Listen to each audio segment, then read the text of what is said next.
거룩한 복음입니다. 주님 영광 받으소서. 그때 예수님께서 제자들에게 말씀하셨다. 좋은 나무는 나쁜 열매를 맺지 않는다. 또 나쁜 나무는 좋은 열매를 맺지 않는다. 나무는 모두 그 열매를 보면 안다. 가시나무에서 무화과를 따지 못하고 가시덤불에서 포도를 거두어 들이지 못한다. 선한 사람은 마음의 선한 곳간에서 선한 것을 내놓고 악한 자는 악한 곳간에서 악한 것을 내놓는다. 마음에서 넘치는 것을 입으로 말하는 법이다. 너희는 어찌하여 나를 주님, 주님 하고 부르면서 내가 말하는 것은 실행하지 않느냐? 나에게 와서 내 말을 듣고 그것을 실행하는 이가 어떤 사람과 같은지 너희에게 보여주겠다. 그는 땅을 깊이 파서 반석 위에 기초를 놓고 집을 짓는 사람과 같다. 홍수가 나서 강물이 집에 들이닥쳐도 그 집은 잘 지어졌기 때문에 전혀 흔들리지 않는다. 그러나 내 말을 듣고도 실행하지 않는 자는 기초도 없이 맨 땅에 집을 지은 사람과 같다. 강물이 들이닥치자 그 집은 곧 무너져 버렸다. 그 집은 완전히 허물어져 버렸다. 주님의 말씀입니다. 그리스도님 찬미합니다. 찬미 예수님, 밤새 잘 주무셨습니까? 안 주무신 분 계세요 혹시? 날밤을 새며 기도했다. 손 들어보세요. 아무도 안 계시네요. 네, 다행입니다. 네. 오늘 프로그램을 위해서는 그렇게 하시면 안 되고 오늘 밤에도 잘 주무셔야 됩니다. 오늘 우리는 성 고르넬리오 교황과 성 치프리아노 주교 순교자 기념일 미사를 봉헌합니다. 두 분을 다 소개해 드리기에는 이 아침 미사 시간이 부족하기 때문에 오늘은 치프리아노 주교 순교자 한 분만 소개를 해 드릴까 합니다. 3세기 아프리카의 주교였던 치프리아노 성인은 아프리카에서 순교의 화관을 쓴 첫 번째 주교님이십니다. 카르타고의 부유한 이교도 가정에서 태어난 치프리아노 성인은 방탕한 젊은 시기를 보낸 뒤에 35살의 조금 늦은 나이에 그리스도교로 개종합니다. 성인은 세례를 받고 몇 달 뒤에 자신의 영적 여정에 대해서 이렇게 글을 썼습니다. 제가 여전히 어두운 밤을 헤매고 있을 때 하느님의 자비가 저에게 알려준 것들을 실천하는 것이 몹시 힘들고 어려웠습니다. 저는 너무나도 많은 과거의 오류들에 매여 있었고 제가 거기서 자유로워질 수 있을 것이라고 믿지 않았으며 악습들을 목말라 했고 저의 나쁜 욕망들을 선호했습니다. 그러나 제 생의 물의 도움으로 저의 예전의 삶의 비참함이 씻겨진 이후에는 제 마음속에서 강렬한 빛이 발산되었고 이 두 번째 탄생이 저를 온전히 새로운 존재로 회복시켜 주었습니다. 그러면서 신비로운 방식으로 저의 모든 의심들이 사라지기 시작했습니다. 처음에 제 안에 육신의 악습들의 노예 상태로 살았던 것은 땅이었고 반면에 이제 성령께서 제 안에 낳아주신 것은 하늘이며 신적인 것임을 확실히 깨닫게 되었습니다. 이것은 세례성사를 받기 전과 세례성사의 은총으로 이후에 어떻게 됐는가를 말하는 것입니다. 치프리아노 성인이 주교님으로 재직하던 시기에 두 개의 큰 박해가 있었는데 250년에 일어난 데치우스 황제의 박해와 257년과 8년에 일어난 발레리아노 황제의 박해였습니다. 이 박해 때 수많은 신자들이 배교를 하거나 자신의 신앙을 드러내놓고 증거하지 않았습니다. 이런 사람들을 라틴어로 랍시라고 불렀는데 번역하면 떨어진 사람들, 그러니까 배교자를 뜻합니다. 이 사람들은 박해가 끝난 뒤에 다시 그리스도교 공동체로 들어가기를 간절히 원했습니다. 이 사람들을 다시 공동체에 받아들이는 문제를 두고 논쟁이 벌어졌는데 이 논쟁은 카르타고의 그리스도인들을 관용주의자와 엄격주의자로 분열되게 만들었습니다.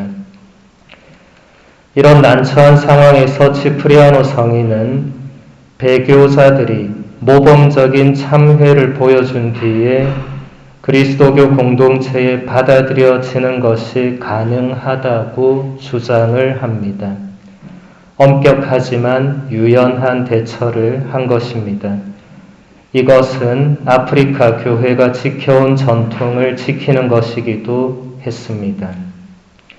치프리아노 성인은 박해 시기에 체포되어서 자신의 신자들이 보는 앞에서 순교를 하게 됩니다. 치프리아노 성인은 수많은 편지와 저수를 남겼는데 그것들은 모두 다 그의 사목 직무와 연관된 것이었습니다.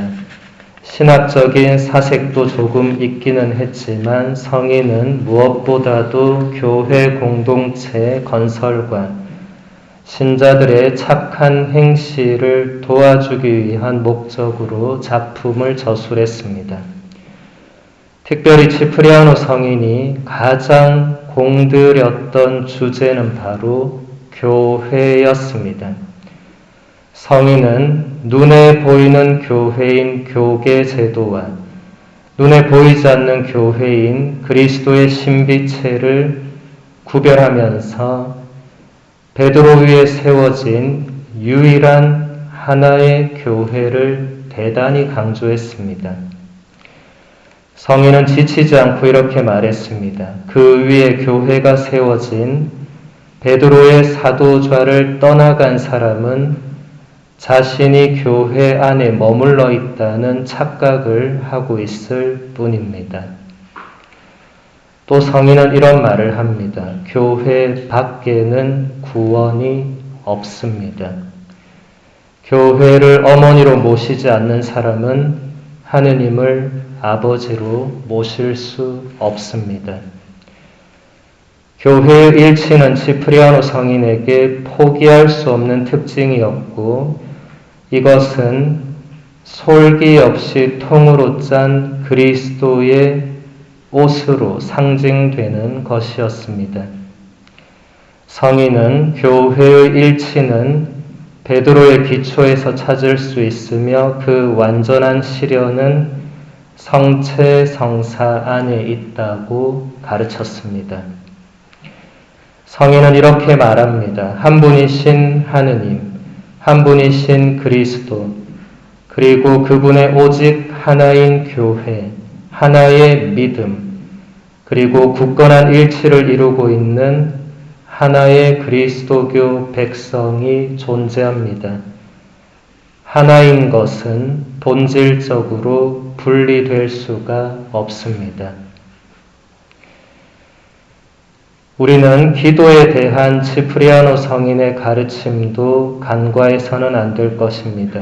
저는 특별히 제가 주님의 기도를 더 잘 이해하고 바칠 수 있도록 도움을 준 성인의 작품 주님의 기도를 좋아합니다.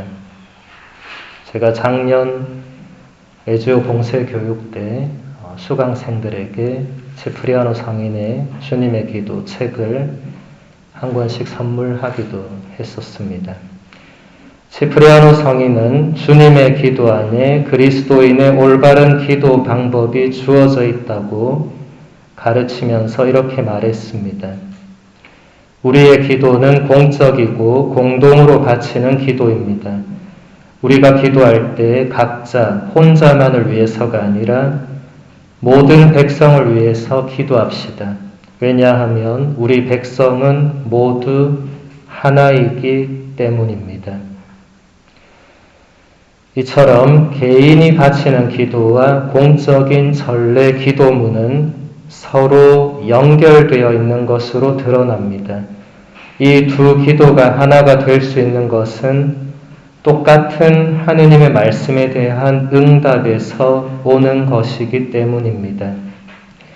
우리 그리스도인들은 하느님을 나의 아버지라고 부르지 않고 우리 아버지라고 부릅니다. 문을 닫아 걸은 비밀스러운 골방에서조차도 우리 아버지라고 하느님을 부르며 기도합니다. 그 이유는 어느 장소나 어느 환경에서든지 자신이 그리스도의 몸의 한 부분이라는 것을 알고 있기 때문입니다. 시프리아노 성인은 이렇게 권고합니다. 친애하는 형제 여러분, 스승이신 하느님께서 우리에게 가르쳐 주신 대로 기도합시다. 하느님께서 좋아하시고 그분에게 친숙한 기도는 그분에게서 나온 기도이고 이 기도는 그리스도의 기도를 그분의 귀로 올라가게 하는 것입니다. 우리가 기도할 때 성부께서는 우리 마음 안에 계시고 그분 친히 우리의 목소리 안에 계십니다. 기도하는 사람은 말이나 청원 내용에서 절제 있고 조용하며 조심성이 있어야 합니다. 우리는 하느님의 눈앞에 있다는 것을 언제나 생각하고 따라서 몸 자세와 소리를 내는 방법이 하느님의 눈에 흡족하게 되도록 해야 합니다. 우리가 형제들과 일치되어 함께 모이고 하느님의 사제와 함께 하느님께 제사를 바칠 때도 조심성 있고 절도 있게 해야 한다는 것을 명심합시다. 잘 맞지 않는 목소리 때문에 우리의 기도가 마치 바람에 이리저리 휘날리듯 해서는 안 되며 하느님께 청원하는 기도를 요란한 소리로 바치려고 해서도 안 될 것입니다. 하느님은 우리의 소리가 아니라 우리의 마음을 들으시는 분입니다. 시프리아노 성인은 기도의 특전적인 장소를 인간의 마음속으로 보는 신학적, 영적 전통의 풍요로운 원천에 서 있습니다. 성경과 교부들에게 인간의 마음은 인간의 가장 내밀한 곳이면서 그와 동시에 하느님께서 머무시는 장소입니다. 우리의 마음 안에서 하느님께서 우리에게 말씀하시고 우리는 우리 마음 깊은 곳에서부터 하느님의 말씀을 듣게 됩니다. 또 우리가 하느님께 말씀드리고 하느님께서 우리의 말을 들으시는데 이 모든 것은 다 하느님의 말씀을 통해서 이루어집니다. 이런 의미에서 9세기 초 모사의 성 미카엘 수도원장이었던 스마라그도는 시프리아노 성인의 노선을 따라서 이렇게 말했습니다. 기도는 입술이 아니라 마음의 행위입니다. 하느님께서는 기도하는 사람의 말이 아니라 그 마음을 보시기 때문입니다. 우리도 성경과 교부들이 우리에게 말해주는 이 듣는 마음을 지니도록 합시다. 우리에게는 이 마음이 절실히 필요합니다. 오직 이 마음으로만 우리는 하느님께서 우리 아버지이시고 그리스도의 거룩한 신부인 교회가 참으로 우리 어머니라는 사실을 충만히 체험할 수 있을 것입니다. 오늘 봉쇄교육 두 번째 날, 오늘 하루 종일 우리가 참여하는 모든 시간 안에서 하느님의 말씀을 들을 수 있는 그런 마음을 미사 중에 함께 청합시다.